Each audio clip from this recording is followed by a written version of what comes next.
শরীফ ওসমান হাদি, জুলাই যোদ্ধা, তরুণ বিপ্লবী, দুনিয়া থেকে চলে গেলেন। মৃত্যুর মাত্র কয়েকদিন আগে তিনি আমাদের আসুন্নাহ ফাউন্ডেশনের রিক্সা চালক ভাইদের জন্য আমরা একটা প্রোগ্রাম করেছিলাম, তিনি সেটার শেয়ার দিয়ে, সেটার প্রশংসামূলক বাক্য লিখে সেটার প্রচারণায় সামিল হয়েছিলেন। আমাদের স্মরণকালে বাংলাদেশে অন্য কোন তরুণের মৃত্যুতে এইভাবে সারা দেশে এত মানুষের এত আবেগ, এত ভালোবাসা আমরা কেউ কখনো বাংলাদেশে দেখি নাই। কি আছে এর মধ্যে?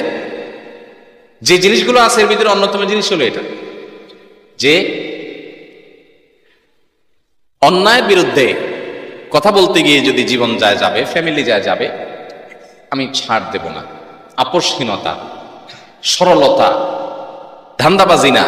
বিপ্লবী সাজা এক জিনিস, আর ভেতর থেকে বিপ্লবী হওয়া আরেক জিনিস। মুখলেস নিষ্ঠাবান মানুষদেরকে বোঝা যায় অনেক সময়।